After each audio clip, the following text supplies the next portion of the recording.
There we go. Should we, should I just like make this edit access to whoever wants it? That's what I'm doing. I just made it edit access to the notes for everybody so that we didn't have to, maybe we can circle back and do it individually, but The other thing that happens to me is if I'm logged in, I have multiple Gmail accounts, and then some of my project accounts are tied to a Gmail account, even though it's a .edu or .org. And so then that just, whichever one I seem to be logged into, seems to be what it wants to connect to. So yeah, I think if we could just, but I can't edit. So, but yeah, for once I can edit. I'm not a problem. yeah, I It's I'll make just been sure usually to trying me. to. we'll make sure to get all your names added, and as long as everybody can view for Yep. now, Yep. that's fantastic. And if you ever notice that you are at a meeting and your name is not in the attendees, please let us Yep. know. I know some people need it for end of year reporting and stuff to show that they were. Um, okay, so now that we're recording, this is where we're at, putting in attendees. We're just going to do some recap and next steps. Uh, and I was just asking Anne, a lot of the follow-up from the last meeting was on her. So, yeah. So we were just asking if any of those had moved forward, or if they were in process. Yeah, so the automating of deduplication of entities is in construction. It's being built now. Uh, but we're responding to and resolving duplicates that are reported through the request to delete within Meridian or a bib change request that comes in. Um, uh, Meridian subscription and entities access. So entities remain, available. The the best way to get at the data is to log in if you have a WorldShare account. If you don't have a WorldShare account, um, and you use OCLC for cataloging or anything like that, you can, ask for one or log in with a WorldCat.org account Okay. to see the data. And then if you want to use the API for entities access, which is read given an ID, you can resolve it. Um, you can go through our developer network. If you aren't an OCLC subscriber, we have some other ways to access this as well. Like if you don't have a account that could get you in developer network or anything. So if that's the case, you contact me separately and we can figure out ways to provide access. The In terms of Meridian subscription, we do have a couple of options to consider as far as um, discounted access or trial access. And so if that's something that your department, your institution is interested in, then also contact me. Oh, I'm the product manager now, everyone. So so Jeff is Congrats. around, but you'll have you'll will it'll be best to go through me. So I'm balancing here again my hats of like I'm part of this community and there's a piece of access stuff. So just contact me if you have interest. Yes, so Robin, that's kind of one of the situations about access that's not through a given institution. So Yeah. if you're interested, just send me an email and then we'll figure out how it Great. needs to be set up in our like vast Yeah, because I processes have that need. my my OCLC account for project work, and it's kind of defined what I can do there. But then for teaching purposes, it's like I would love to be able to kind of take a look at the API since I teach one of the classes on identities, and we're looking at it through really through the lens of linked data. So I think that would be fun. So thank you so much. I'm Cool. kind of Yeah. both. Yeah. Yeah. Yeah. Yeah. My own And account and then one that I can experiment with. Yeah. Yeah. Um, that would be um, really, really great if there was some kind of, like separate educator sandbox Yeah, that could be used for student teaching. would love that. And where you don't have to worry about the kids going into the live database and looking Yes. everything up, right. Yes. but that you can teach them the forms and how to fill things out, Yes. stuff. I would Um, love to be able to offer that to my students. yeah, Love, and because we talk all about this and we look at Wikidata and we do some little mock-up exercises, but they just don't get the it's not the ch- same as as using actual. yeah, yeah. And of course the ones who participate in EMCO and all these other Wikidata already and stuff, they have their own access. So but yeah, it would be awesome to have some sort of space for that kind of thing. It really would. And Yeah. I will be happy. I'm revising my whole curriculum to be more focused, even more focused this way, because I hadn't really covered Meridian before at all. So I'll be happy to share that with anyone if they want to see it. It's just a 4-week class through Library Juice, but yeah, And um, we have a big library school here at San Jose State that would yeah. definitely love to use that as well if it was possible. Yeah, I think the more I wish that and I know we're getting off topic here a little bit, but I wish Indoctrinate them early. more yeah, I mean, but I just it's one of those things where it makes it so much easier to be able to teach students something that's practical in addition to here's all the theory and some exercises, but like do something. Yeah. So awesome. Thank you for the consideration. Like I said, I'm both. I kind of have my work and then the instruction. Cool. Yeah, that uh it's this has been something that folks have been interested in for a Yeah. while, and we've kind of had the ask out to some various teams. So I do think that through the umbrella of PCC and some kind of evolving technology on our side, Yeah. I'd like to see, I'd like to ask, I'm going to ask again. I'm going to pursue it. I'm nothing if not persistent. Yeah, well, and if the powers that be worry about the monetary kind of aspect of it, Yeah. you let them know it's like the LexisNexis model. Like you get the Yeah. students in, Yeah, and then Exactly. exactly. it's like you're going to the Exactly. law schools and you're getting them hooked. Yeah. Oh, exactly. Exactly. Well, and I think too, it's like for my students, I have a lot of, I have a lot of people who are already librarians and catalogers and metadata practitioners. So then they're going to come back and ask for those things. So it's not even that their future potential, they're already using OCLC products. They just maybe don't have access to everything or they want to change what they're doing and resubscribe to OCLC so they can Yeah. get this. No, I think LexisNexis and Westlaw have pinpointed Yeah. early on that this is a good sales model. Yeah. Yeah, I even had access to LexisNexis as a graduate student when I was doing like a research and online searching analysis class. So it's just amazing. For So, anybody who's worked in a law library, they go nuts with it. Like they really try to get the students hooked on their products so that oh when they're yeah. in private practice, they buy it. But anyway, that's totally a Yep. segue. Fascinating. Yep. Let's get back Yep.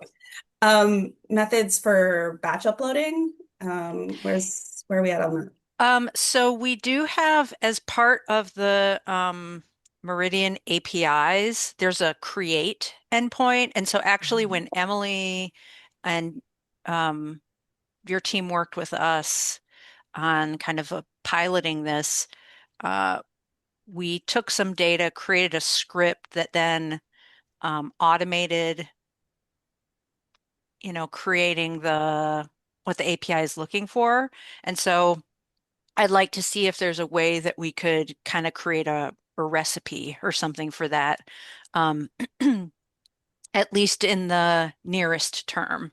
But this is another kind of feature that we've heard from folks. So it's something on my, board of things, along with kind of in the previous paragraph, there was a note about like adding an end date, Mhm. making it changing the validation that we have Mhm. around that. And so that is, a ticket. Um, and then names for different, uh, oh, yep. So, and then this is going to be feedback. I'm glad I read that this is here because I was asking myself, there was something I needed to talk to our ontology team about. Um, so yes, so I haven't brought that up to the ontology team, but there's a editorial team. Oh yeah, and I think I talked at some point about maybe having Michael as like a special guest. Michael Yeah. Phillips is the um, vocabulary manager and takes the lead on that stuff. So if that's of interest to this group, I could see if and when he's available and what kind of topic you'd be interested in. I wonder if maybe if we'd gone through some of the properties, if we Mhm. noticed any other kind of questions we had. I know he's super interested in feedback. So, Mhm. Great. and then these are all suggestions. So I think design to track statistics. I think Mhm. as we talk about that within this group, I've talked with some of the users who have had kind of specific asks. So I'll love to, build our requirements around that too. So yeah. Um, I think I think I answered at least with a real answer or a it's in the In the process pipeline. answer. Yeah, that's great. Um, I was just reading the paper from the Content DM linked data project. I think that's Mm, about a year yeah, old now. I know they from developed the Project Pass It or no, I know what you're talking about. Yeah, yeah, yeah. Mhm. um I could pull up the article, I've already forgotten. But I Mhm.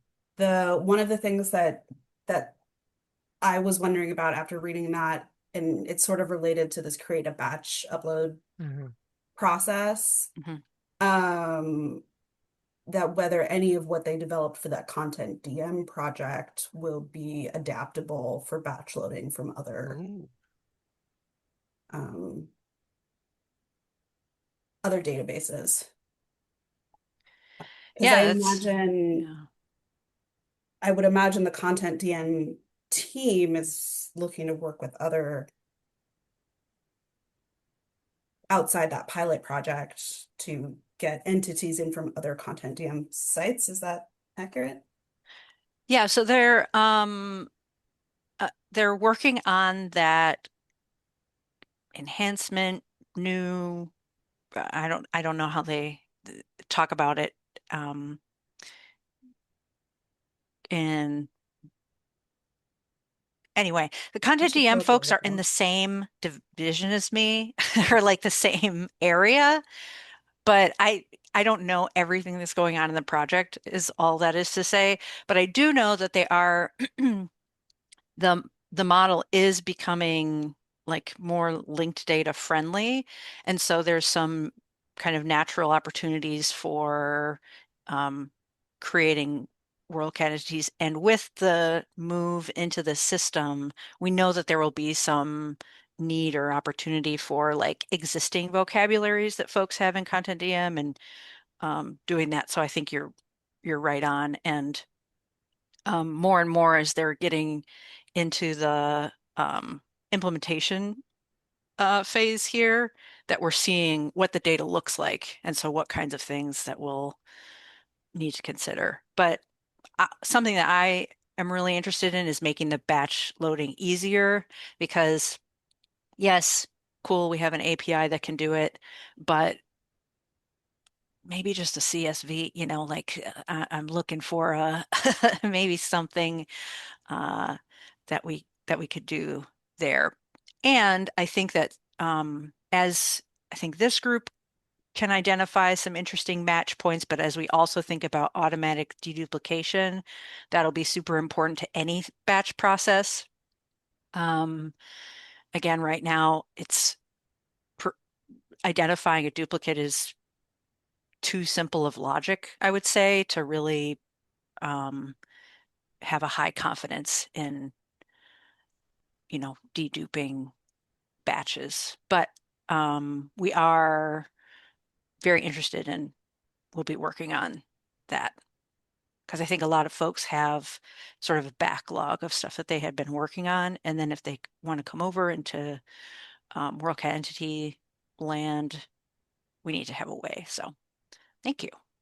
Yeah, the that pilot project, I think they weren't uploading entities or linked data items directly into Meridian. Quantity. They were using their own wiki site Yeah, as a part of it. interestingly, so that particular project it's from quite some time, it's from before the grant that was used to build WorldCat entities. Oh, So okay. we actually used a lot of the findings from that pilot um, as we did some of our initial work in Wiki base, and then ultimately moved into the current kind of architecture. Um, so you can go on a journey um, into the history, but it was the shared entity. Oh, now I don't even remember what it stood for. Shared Entity Management Infrastructure was the grant from 2020 to 2021, something like that.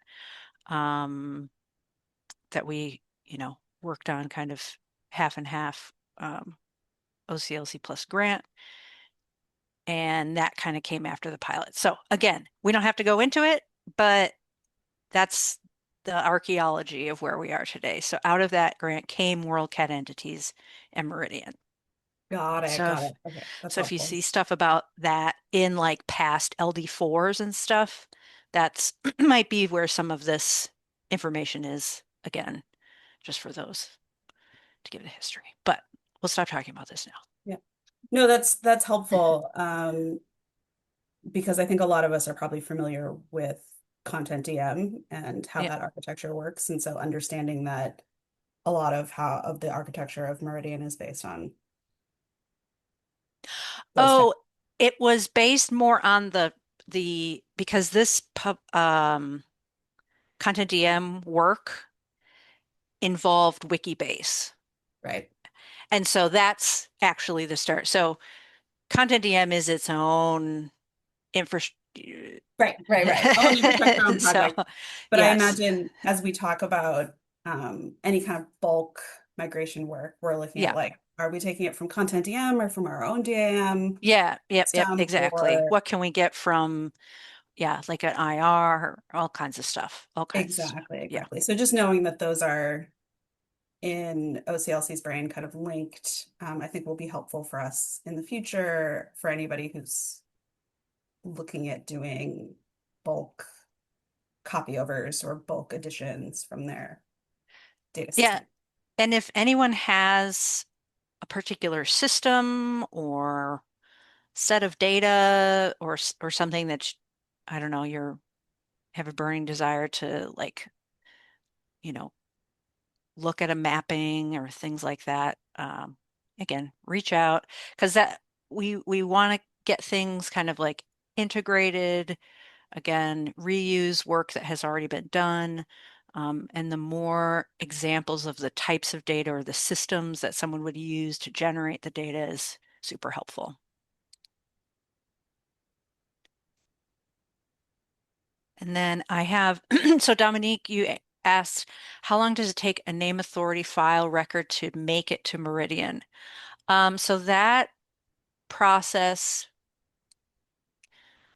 Um,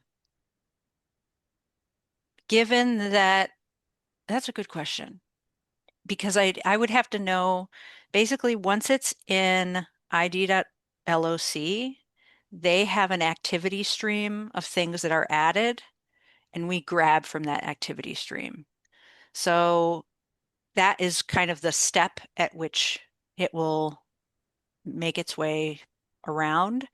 Um, but if there's not information in the name authority that we could use to construct a description or like on one other data point, like a field, some sort of study area or um, related institution or something like that, uh, we don't have what we need to create a description in entities. So those we can't, we don't do anything. Those get kind of dropped. So, So a lot, I mean, a lot, especially of the older NAF um,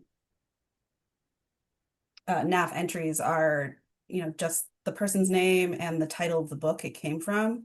Would that be not enough? so as far as older NAF, if it's in VOF, that would have been covered by the initial massive like data set. And what we have now is kind of because we got some feedback around like, hey, I created this, you know, NAF record and then I have to create it in here. We wanted to create at least some way to get some data back, back into Meridian if that's sort of the track a user wants to take. Um, and in those cases, again, like you said, and it is totally like NAF legal and Library of Congress in their BibFrame workflows are using some like very minimal level records. Um, but we use that information to create a description. And I think that's a good question about the 670 because I don't think we do that right now. I think it's based off of um, we have kind of a way that we formulate the description. And you can tell by looking at it because it's like person associated with occupations, dentists, or some. It's like a little bit Okay. computery. But we wanted some way to like put something in there. So we could, I think the challenge is, um, and maybe it is in the 670, characterizing the relationship between the person and the item.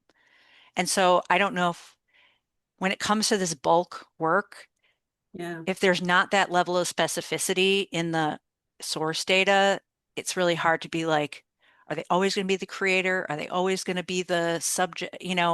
Um, and maybe if that's used an indicator or something, or there are certain NACO rules around what that 670 means to this person, we can do that. But when it's Im imprecise, which is fine, it's really hard for us to do mappings. That makes sense. Um, this might be this might be an interesting conversation with a few of the other groups who work on, NACO recommendations Mm. and viability and stuff. Dominique. Yes, so you're working directly from the link data, the LC link data service, it sounds like. So that we control a name that we created in NAF in Connection or World Shared Record Manager, that doesn't have an impact on the work, this automatic work you're doing in Meridian. Is that true? Um, so I hope this will answer the question. Um, if a user creates a NAF and then it kind of goes through the whole process of, actually, I'm going to say a whole process and I don't know all the intricacies of it. If some LC reviews it, somebody it hits go, this is okay, we're going to publish it. Then it comes out as an id.loc. The reason that we are currently using that is because they publish that stream of changes. And so our process says, hey, between these dates, tell me what happened, and then that's what we use as a source of data. Um, Once an entity is created and it has that LCCN, it has the potential now to be added when the heading is controlled in one of the tools. I don't know though if when you control, let's say we're doing, I'm cataloging something, I created a NAF, I now have controlled the heading. Will it come back around and feed that URI back in? I don't know the answer to that. But we do that controlling just because of the step at which controlling happens. Because we do the controlling like every day. And so I don't know if that goes through literally everything that's controlled. And this is just my limitation, just from that area of So my yeah. question was more to do with, because you said that when you create the Meridian entity, if the NAF is very basic, like 100,670, you Uh-huh. don't have enough to create a Meridian entity. Right. And that is true even if the name is that true even if the name is control in WorldCat Record Manager or Connection? Because then it's got this link to the title, an official link to this title. And their relationship to it. So I think what she's I can actually Like if they probably have a 100 or a 600 or a Oh, sure, sure, 700, you know, sure. this, Oh, okay. I if see I what you're have the saying is nav control there, you know, in a way it gets there's some associated. data. Yeah. So So, even if the nav was very basic, 100, 670, because we don't have anything else, it's right. still got some kind of relationship and some kind of data associated with it. Oh, that's a cool idea. That's a good thought. Okay. Yeah. Yeah. I think um it would be something I'd like to I'm going to write it down and I kind of want to dive into our data a little bit and see because it could be like, hey, I check, there's not enough here to make a description. Go check WorldCat, for that LCCN. So, okay, cool. Thank you. Yep.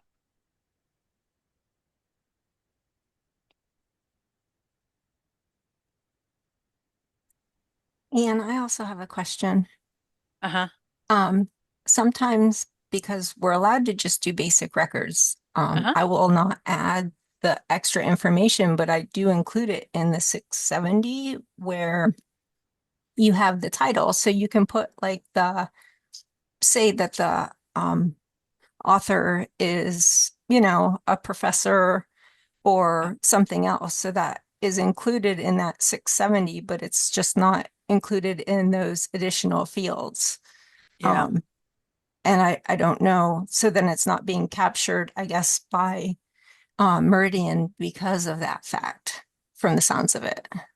Yeah, not at this time. Okay. We're not parsing the 670, but I think the couple of um, examples that you and Dominique have given me, it's something for us to think about, in the for future enhancements is maybe using some of that data. Can we parse that? Can AI help us? I don't know if it would do a good job of it. Well, but it'd be interesting to see. Yeah. So I think you've brought up a couple of good ideas as a data source for maybe automatically adding some of those, properties and things like that, or Would creating a description. Yeah, it would be interesting to see.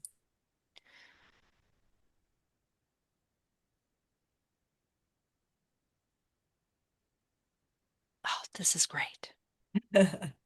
Yeah, I imagine there's also the world where, you get, so for instance, here, let me share my screen since we're talking about this. Okay. Cypress had a question also. Oh, yeah, go ahead. It says if an existing NAR is enhanced, updated in the NAF, does that change show up in LC's activity stream? And if so, is that data ever added to a Meridian entity if one already exists?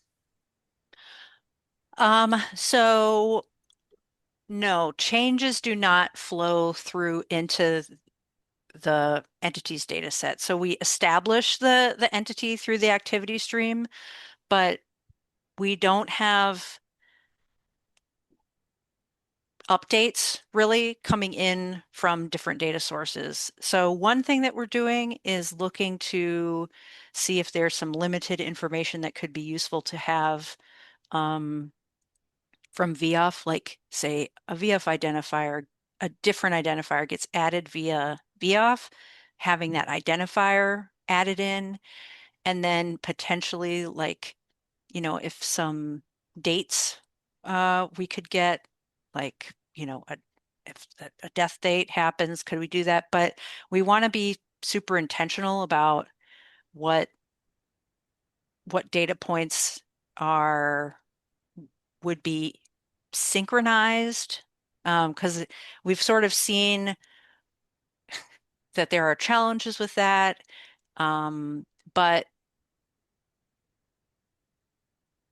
if there were select, say properties or things like that, that would be something to consider, synchronizing in some way across systems.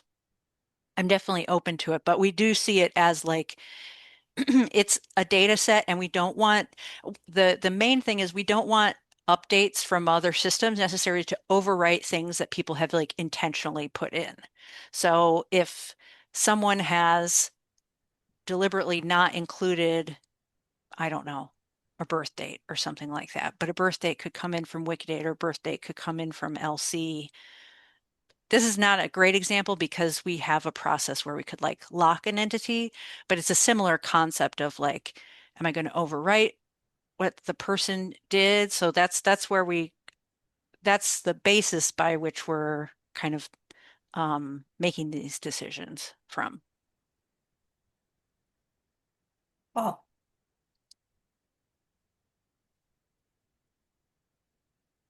oh, go ahead. I'm sorry, it would help if I put the audio on. Thank you so much. No, it's a very interesting issue. It's like, it's a Monday. Give me, whatever, give me a break. So, anyway, this conversation is really interesting, and particularly in view of the fact of a project that we're doing where we're creating, updating NACO NARS for UCLA faculty. And we've been handling requests from faculty who are nervous about birth dates and information that are in the authority records, and we've got to change. In some cases, we've had to redo authority records to take out that information. Sometimes that birth date that they don't want in there is part of the authorized access point, all kinds of issues. This is something that seems to be recurring. So, in view of what you've been talking about, Anne, how does that factor in? I mean, if you've got a WorldCat entity with birth dates or vital Yeah. statistics in it, you get my drift. So, yeah, I was just wondering if you could respond to that. Yeah, because there's the issue of kind of the other way around. Is this data being pushed out? And so now this is me as like a not OCLC person, but a person who's interested in entity management. But I could see that, like, given a project like that, just out of curiosity, is there any sort of administrative metadata that would indicate, hey, this is UCLA faculty, or is something that has recently been changed, or the bounds of that data? That's an interesting question. Well, what we do is the department webpage, the person's CV, what kind of information is already out there?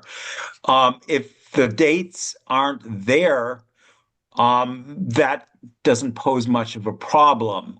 If the dates are already there, then we have to sort of massage the message to the faculty member. Well, we can eliminate these, but the data is already out there in the public domain.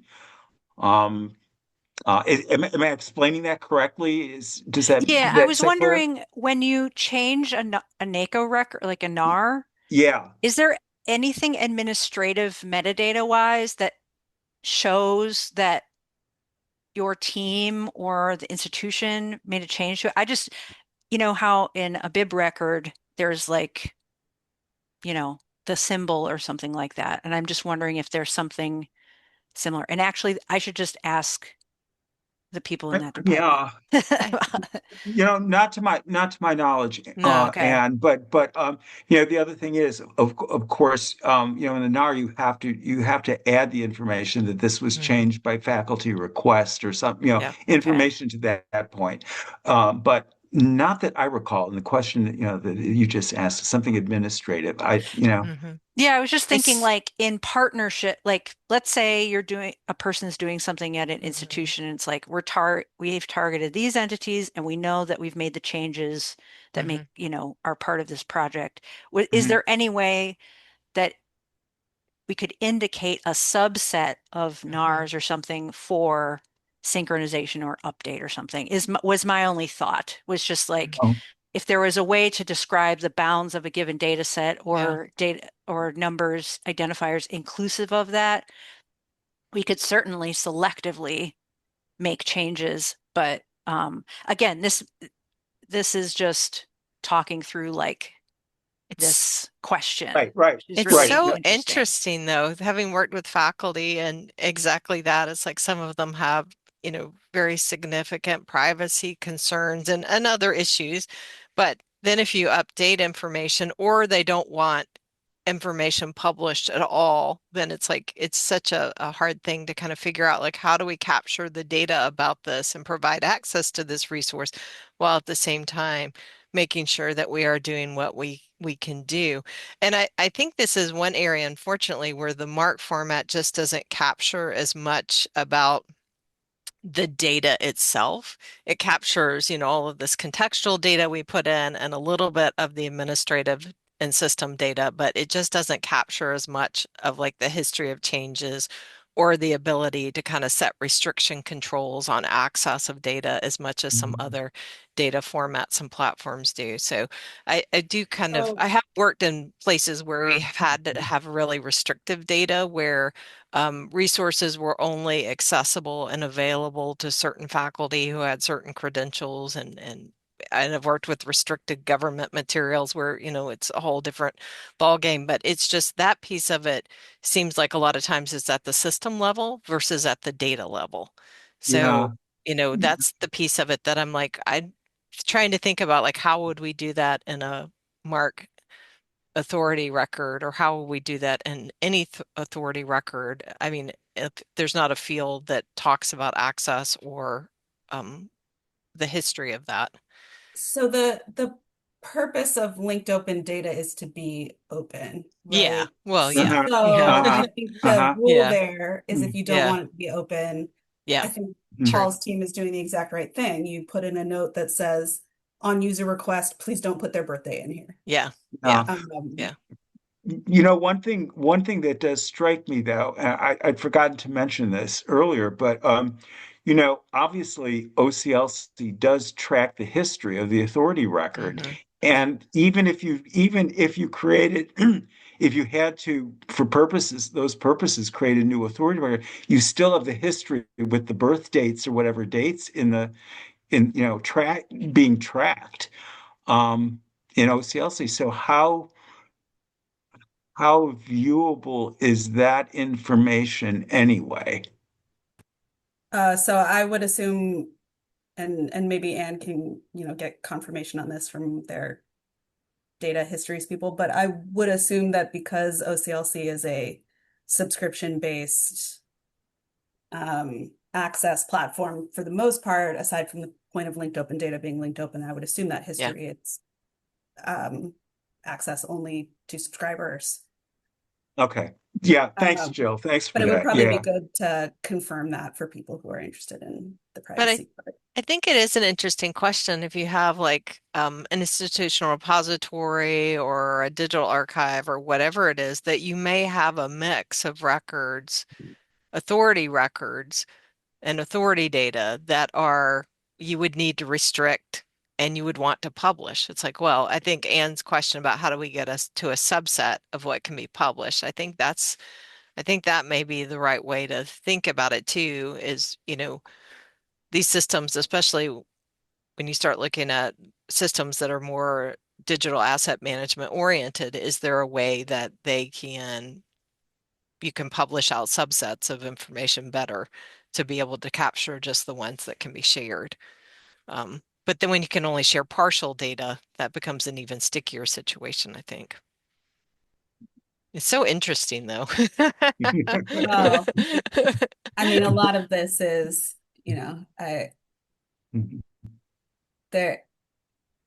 I think we just need to remind people that, this is meant to be open data. So Sure, if they sure. don't want it to be open, please ask us and we'll remove it. Yeah.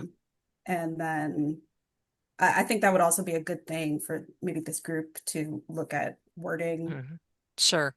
about, so that we can, post something or have some advice or let OCLC know what language faculty members are looking for to ensure their privacy. Yeah. Um, Yeah. we had a lot of success with this with environmental concerns about AI and Oh, ex libris, and there was the whole user yeah. community coming in and being like, we need language that says this somewhere Yeah. posted on your website. Yeah. Yeah. So if there's recommendations that we can, give about that, I'm sure Anne would be happy to take it to Yeah. whoever. That would be really helpful, Paul, if you have feedback on, the kind of privacy language they're looking for, reassurances. Yeah. Mhm. I will be sure to share with the team when these requests come up so we can take a look at them together. That'd be great. Okay, will do. Yeah, and actually, Paul, if you were able to share a couple of the LCCNs or something from that, I would like to kind of see if there's anything we can pick up on. I'm just kind of curious as to what that looks like Okay. from a Um, process I, I, perspective. I will share that those kinds of requests are extremely infrequent, but Okay. they do come up, so it would be a little bit of a, that's where your idea of a subset comes in. Mm-hmm. And Yeah. we may want to record that on our data spreadsheet or whatever, that we can re-access those sort of anomalies and share those as examples Mm-hmm. with the group. I will try my best. I'll try and do a little exploration, and if I can find one, and I'd be happy to share it with you and with the group. Mm-hmm. Well, yeah, no pressure. It was more of like if Mm-hmm. you had a, project, but next time it comes up, just Yeah. feel free to. Okay, thank you. I think there's some questions in the chat. Oh, no, that was Anne. And then, Karen, your question about the 040, was that related to creating some sort of indicator sets? Hmm. I was thinking maybe it was in response to my question about like, oh, is there something similar to the bib record where it says who edited a Mm-hmm. record? And I Mm-hmm. just my because I don't have as much familiarity with the MARC authority format, I don't Mm-hmm. know if that also exists for that. Yeah, that was because the 040 is one way to track who has made changes to the MARC record, and I'm pretty sure you can do the same with the authority records. But I am not we're not NACO Mm-hmm. or anything else, so I don't have So, as much experience Mm-hmm. with those kind of records. yeah, so can you guys see my connection Yep. screen? Mm-hmm. Yeah. So yes, the 040 is there. It does track who made the Mm-hmm. changes. I think one of the big things that is not visible in our platform as the user is you can't see what changes Yes. are made. Yeah. Which is again another reason, if there is an author or person who becomes an entity who creates a request that is like, please Mm-hmm. don't put this information in there, Yeah. we should definitely give some guidance on how to note that. Again, because all of this is open now, and Mm-hmm. I wonder if LC has gotten direct requests about anything since they put everything on linked open platform, because obviously they took everything in LC NAF, and LC Mm-hmm. NAF used to be at least somewhat hidden to the open web and then Yeah. made it all open data. Yeah. Yeah, and you know what? I can bring this up at the IMAC meeting. I think we have one scheduled for Yeah. tomorrow. I don't know if it's going to happen, but oh, I can't think of her name. That we have a LC representative on there who one, I could just talk about this topic as a whole because I think Cypress mentioned a good question or mentioned Mhm. made a good comment about Wikidata. Mhm. And so I think I'll just bring it up generally. Mhm. Um, and then we'll see where that takes us. Yeah, I imagine that the Wikidata group definitely has comments on this. We were talking about pronouns in Wikidata the other day, and this came Mhm. up in one of the meetings where they were like, look, don't put people's pronouns in there if they don't already have it out there on the internet, Mhm. because they may not want it out there. So there's all these kinds of things that I think they've probably put thought into already, from the Wikidata group.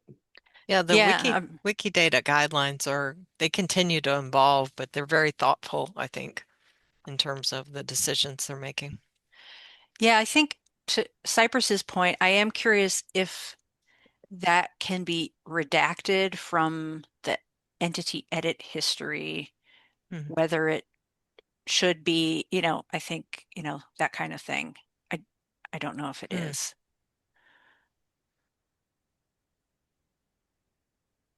which would be Um, a similar need for, entities. So Mm. I think that's why I was like, I think this is probably a really good conversation, like across Oh, yeah. the entity management group, all of our, Hmm. Yeah. subgroups. Yeah. Agreed. Yeah. And I for want me, to, it has been a pretty small group of people who've requested information to be pulled out. It's more when I've worked with agencies and some organizations where they just sort have that built in as part of their work. yeah, yeah, and you want to be respectful, especially in a changing Oh, environment. sure. Nobody knows Yeah. what's going to happen next, Yeah. and Yeah. but yeah, I think this would be great. And if we bring it to the bigger IMAC group and see if we want to have like an IMAC privacy forum. That would be so interesting. I know we wouldn't solve it, but it'd still be interesting. Um, Uh, it's always good to just talk. Oh, yeah. Better. Yeah. Well, and with data, it just becomes such an interesting kind of question because then you lose data when you start redacting data, mhm. so you start losing information. And I don't know. sometimes that's a good thing, and sometimes it's not a good thing. It's just so hard to figure I it mean, out. But LexisNexis knows everything about your entire life already. So I what the fuck, dude? Um, I was in a webinar from LexisNexis, and they were showing us Lex ID and all the oh, information they have on like every human being, and I was like, wow. I don't want this. Sorry. Um, I digress. So we've got about 5 minutes left. Um, so I will call out that we would love people to put comments on here when you have time and would appreciate it. And OCLC would appreciate it, and we would appreciate it.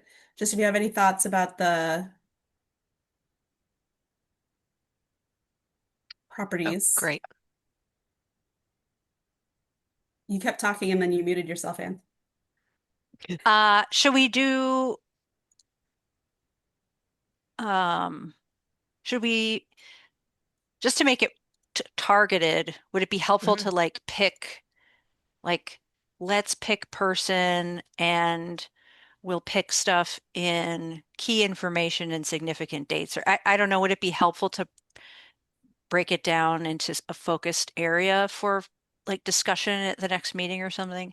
I don't know. Personally, I like assignments, but Yeah. other people could be more like chill than me. So I think that makes sense because I started looking at it and then I was starting to kind of group it in my head in categories, kind of trying to organize it um, sort of visually in my head as I was sort of thinking through the various projects I've worked on and what kind of data we collected about information or created about people. So I think it would be great if we could kind of organize it in a way and talk about sort of a little like person and dates. Seems like a really reasonable discussion to have, I think. And I like Anne's suggestion about this column E. Yeah, Uh, what do we want to give feedback on? Also, key information and required fields. right. Does that make sense? Yeah, If we could think about that in particular, and we'll discuss it in January. that sounds great and doable. It's a very long list. But if you have any other thoughts on any of it, please do add comments. We Sure. don't want to restrict your.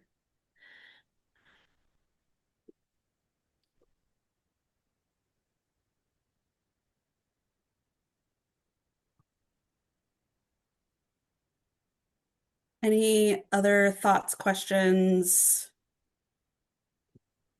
wants before we wrap it up? If we figured out a new meeting date for the new year, Oh, Nope. Can I pass that question to Misty? Sorry, what was the question? What's when is our our next debate? meeting? Oh, let me look.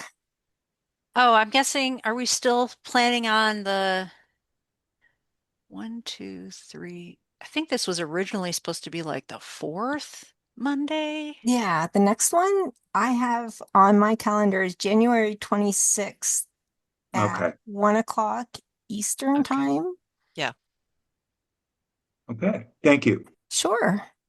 Are you, Paul, did you get the meeting invite or do you need me to forward it to you? Or Misty, actually? I'm sure it's buried somewhere, but if you could resend it, that would be great. And thank you. Yeah. Maybe Misty, I don't know if we can send it out to the Google group. Would that work? I don't know. Never mind. I don't know how that kind of thing Here, I'll works. just. No, I'm sure I've got it somewhere. I just was asking off the top of my head. Everybody loves it when I send these. I can just send the whole thing out. All right. If you don't get this, anybody, feel free to let me know. I'm just gonna resend.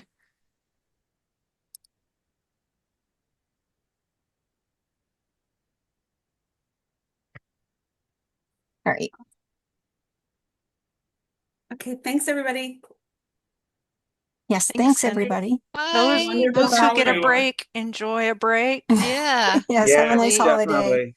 And Yes. happy holidays, Ha everyone. Yes, happy Happy New holidays. Year. Take We'll care. see you after the New Year. Bye. Ooh, Bye. Anne, wait, if we stop the recording, Anne, I have one thing. sure.